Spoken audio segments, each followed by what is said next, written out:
Did I also show you that I got 4 more barrels? My neighbor and I went together and picked up 10 food grade barrels that happen to be Dippin' Dot flavor barrels, so they are flavored. So maybe I'll have some flavored tomatoes or flavored kale or whatever growing out of these barrels. What's this guy? A grasshopper, it looks like.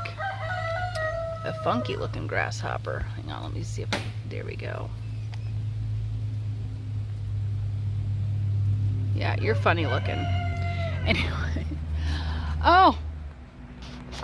Yeah, the praying mantis earlier, that reminded me of that. That freaked me out because I was not expecting it, but that is a friend and I want him around. But yeah, so I got vanilla, blue raspberry, orange, and I don't know what flavor that is, but it's fine. I decided to go ahead and pile up some leaf mulch around my Alocasia odora. I don't know, I don't have a firm plan yet on do I want to get like wood mulch or whatever to put on it. I think just for now it's going to be leaves, and then I think I want to stick like a bamboo stake or something there over the winter, just showing where the corms are. That way I can take the leaf mulch off the center of the corms there and let it grow back. But Alocasia typically goes dormant under 60 degrees Fahrenheit. So we'll see how this does, especially being in ground and with the leaf mulch. It's going to keep it warmer, so we'll see how long it'll hang on before it goes dormant. So doing an update on outside perennials, woody perennials, and other things I come across, I suppose. This is my tropical hibiscus, the VIP. And it was on the struggle bus. It needed some extra water, but it's bouncing back. It's lost some lower leaves. It had some aphids. But those are all gone stories. It's looking better now. And it's been blooming and pushing out more buds.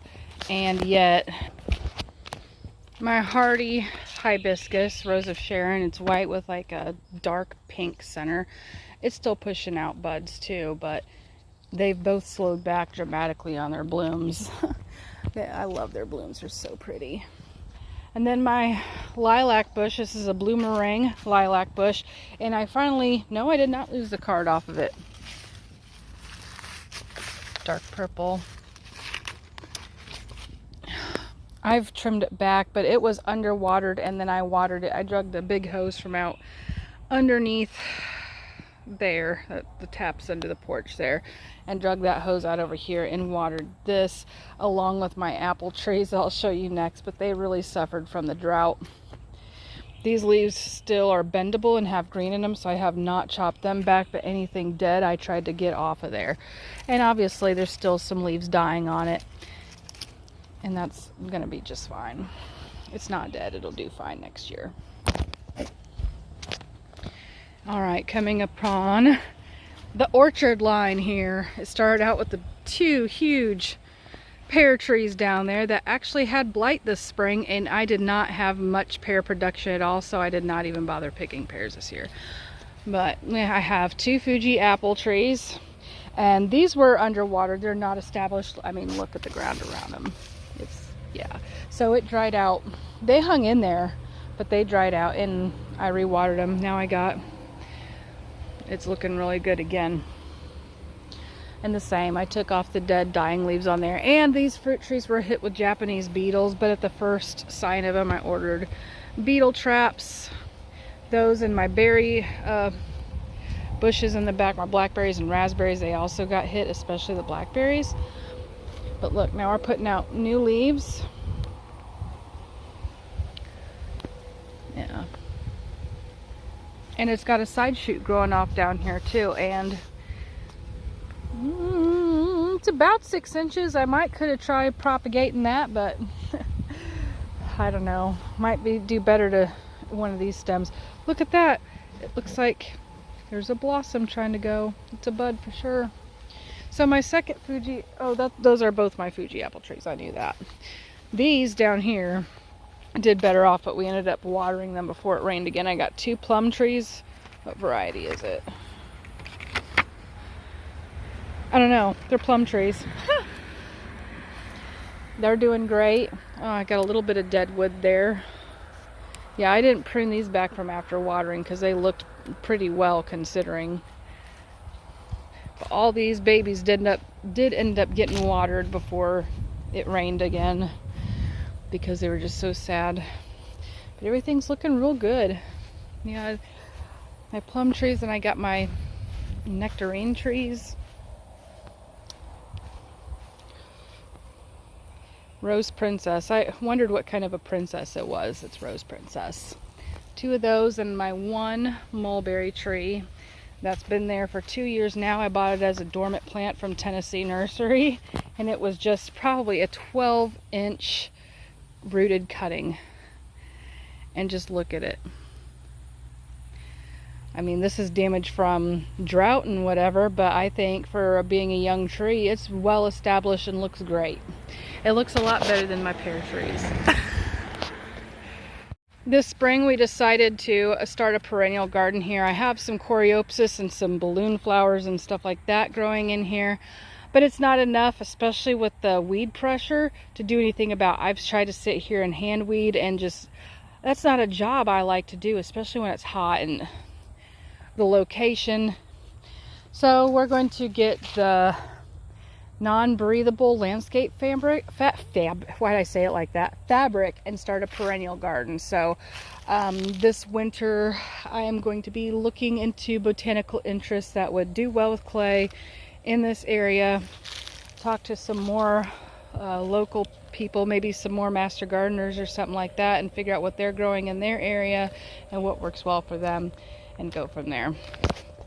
We would like to attract more bees than butterflies. Butterflies are beautiful, but we have lots of native flowers that provide for the butterflies, and butterflies lay caterpillars, and caterpillars eat my plants. So I am much more happy to accept a bee in my yard than a butterfly. But butterflies do have their purpose in life, and I do love them regardless.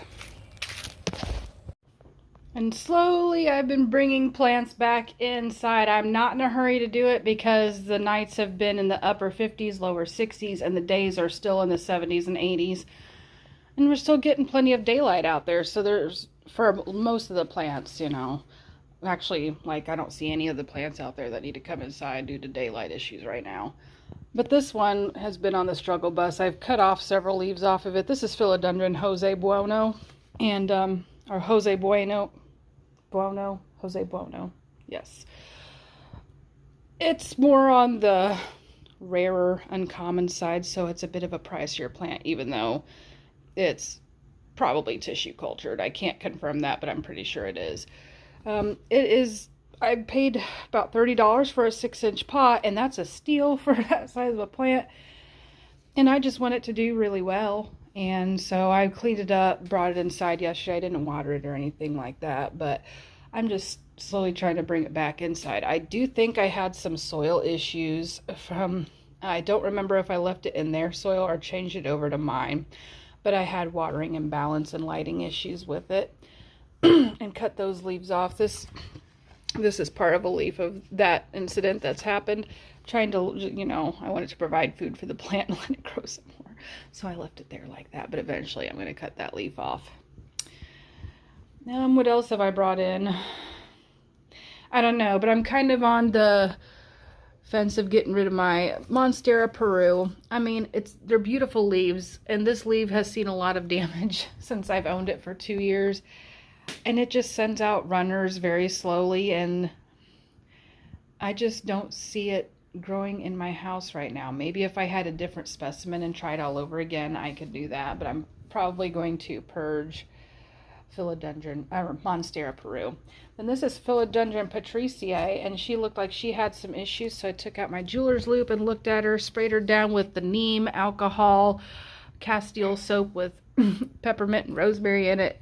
Really wiped her down and stuck her underneath this beautiful 24-watt Sansi grow light.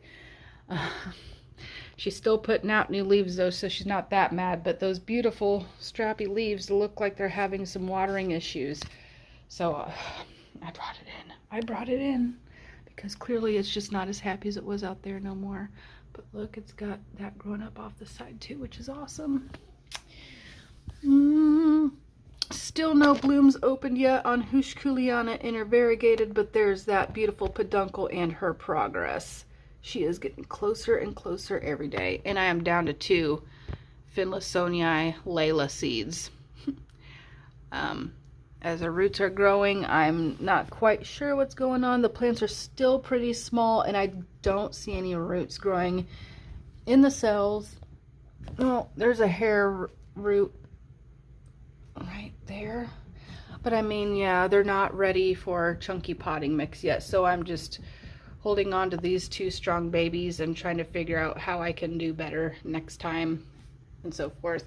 Okay, we're getting off the plants that I've taken in Sidekick. But while I'm here, let's look at Hoya Matilde, which is a cross between Hoya serpens and Hoya carnosa. This plant, I didn't give it enough water for a while, and then I overwatered it. There's been mushrooms growing up in it, and it from this looks like insecticidal soap. That's what that is. So it's nothing to be concerned about, but I am going to let her dry out a bit more now. And yeah. Okay, I think I am done babbling about plants today. I think I'm done. Oh, yeah, but we already talked about that. So anyway, guys, thank you for stopping by again, and I love you so much, and so does Jesus. God bless you.